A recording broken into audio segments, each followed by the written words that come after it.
Let me ask you something. You're at a work event, a conference, a networking dinner, maybe just waiting for a meeting to start, and there's a native English speaker sitting right next to you. Can you start a conversation? Not a prepared presentation, not an email you've drafted 3 times, not a subject you've studied and rehearsed, just a conversation from nothing, about nothing in particular. For many learners, even solid B2 learners, the answer is no, or not comfortably. And the frustrating thing is that they can discuss complex topics in English if they have time to rehearse. They can argue a position, present ideas, write professional reports, but put them in front of a stranger at a cocktail reception, and suddenly the language disappears. That gap between formal English competence and casual conversational ease has a name. And it's not a vocabulary problem, it's not a grammar problem either.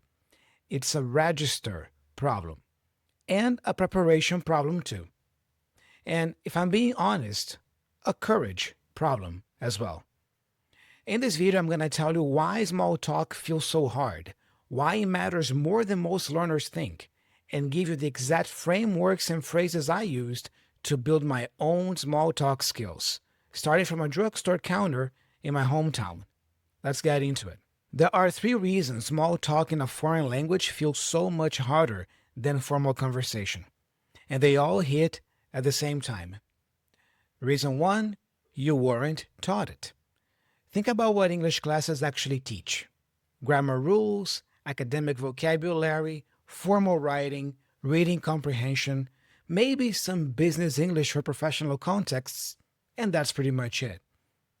What they almost never teach is casual register, the language of waiting rooms and elevator rides and coffee lines, the throwaway remarks, the light observations, the easy questions that native speakers use to fill space and build warmth. How's your week been? Can you believe this weather? Have you been here before? What do? These phrases feel simple, but for a learner who was never explicitly taught them, they're not simple at all. They're a whole different vocabulary set, a whole different rhythm, a whole different set of social rules. You learned English for the classroom. Small talk happens everywhere else. Reason 2, the pressure is paradoxically higher than formal conversations. This surprises people. How can chatting about the weather feel more stressful than a job interview? Because in formal settings, there's a script. There are expected questions and expected answers.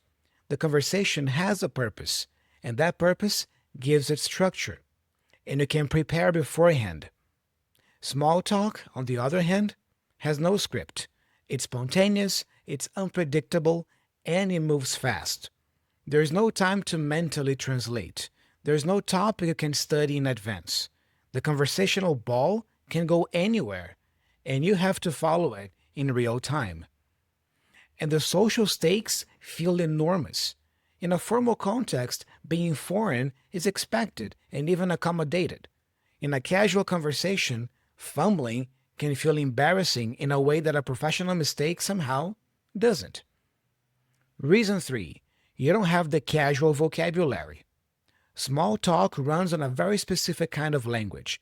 Filler phrases, reaction words, softeners, light humor, expressions of mild surprise, agreement, sympathy, the verbal glue that holds casual conversation together. No way! Seriously? That's wild. Fair enough. I can imagine. Tell me about it. Same here. None of these are in a grammar book. None of them appear in a B2 vocabulary list, but all of them are essential to sounding natural in an informal English conversation. Without them, even a grammatically correct response sounds oddly formal, stiff, like you're speaking carefully when the other person is speaking casually. And that gap creates friction. Now, before we talk about how to fix this, I want to say something about why it's worth fixing it, because a lot of learners dismiss small talk as something trivial.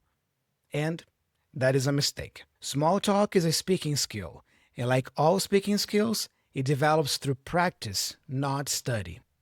The B2 Edge app's AI speaking coach includes conversational practice scenarios that go beyond formal English, including the kind of casual, register appropriate dialogue that actually builds small talk fluency. If you want to learn more about the app, link in the description. Now, why small talk matters more than you think. Let's discuss this. Small talk is not trivial.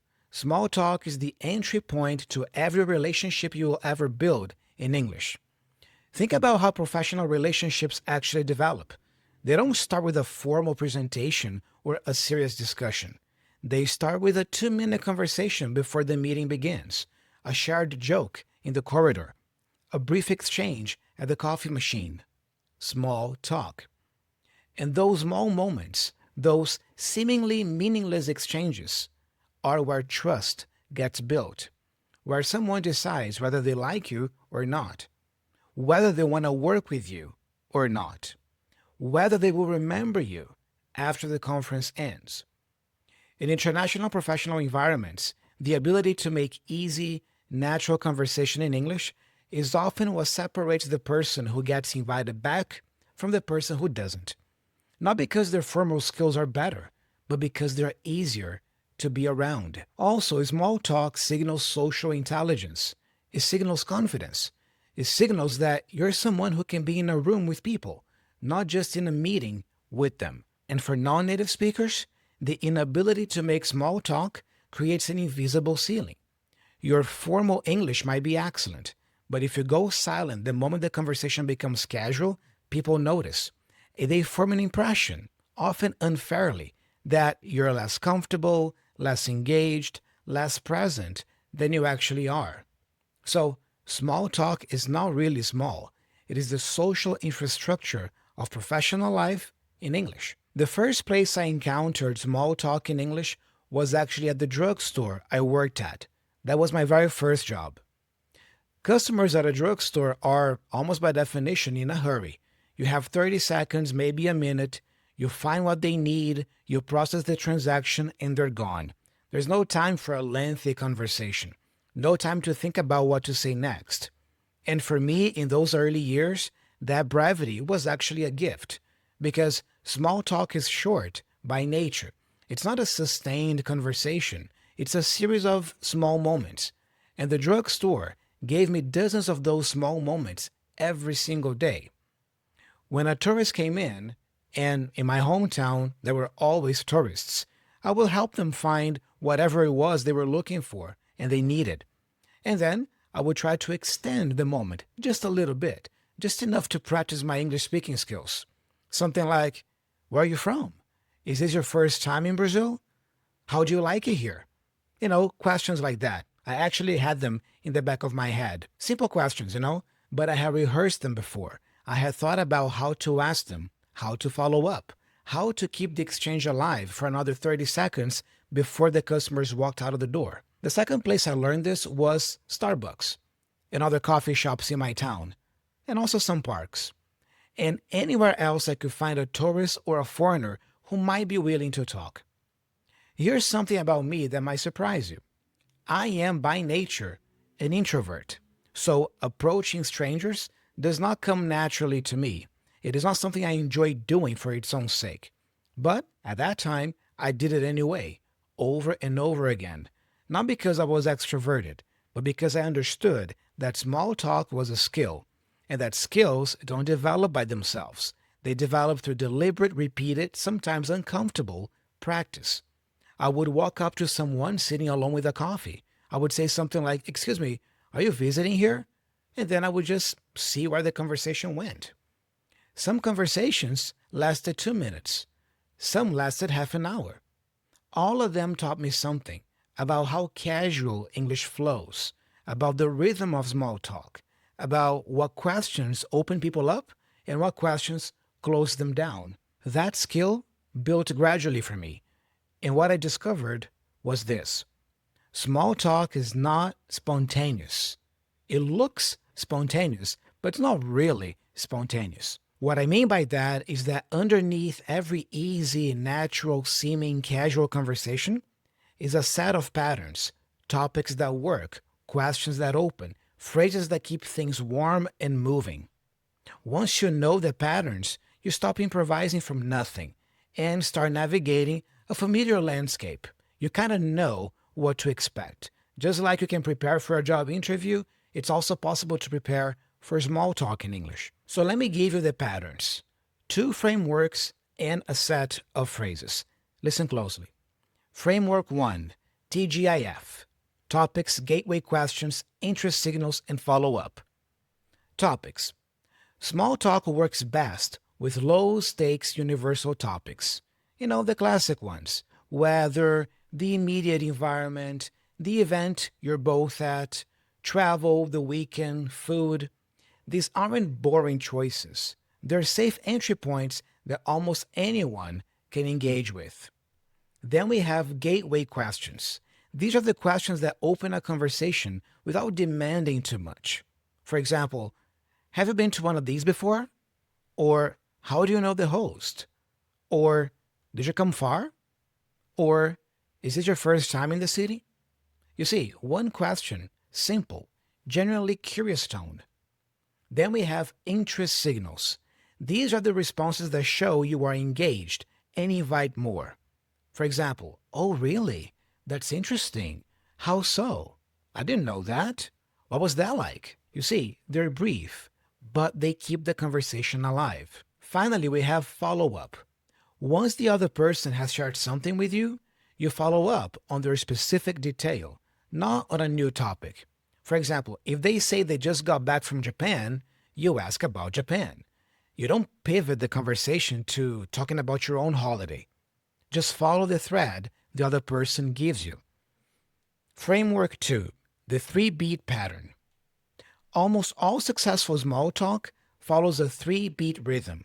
You offer something, they respond, you extend or redirect. Can you believe how cold it got this week? That's your offer.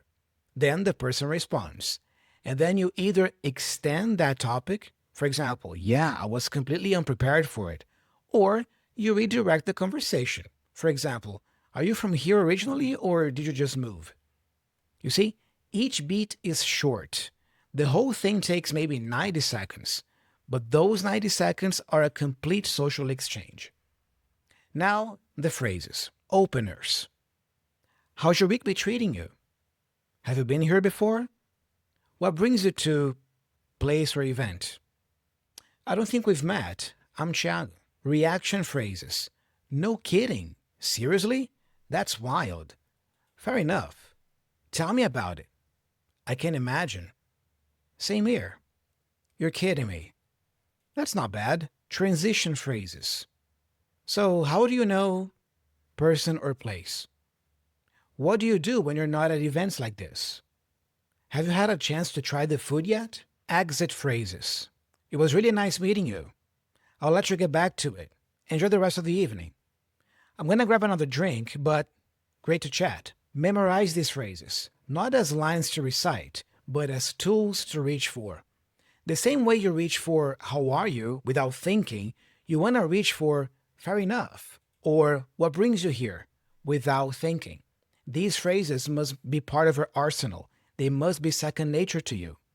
And then, of course, practice them in real situations with real people, starting smaller than you think you need to. Maybe a comment to a colleague, a question to a stranger in the line, a response that goes one bit longer than you normally would. Start there with baby steps, small steps. So let me bring it all together. Small talk feels impossible in English for 3 reasons. You weren't taught it, the pressure is higher than it looks, and you don't have the casual vocabulary yet. But here's what I need you to understand.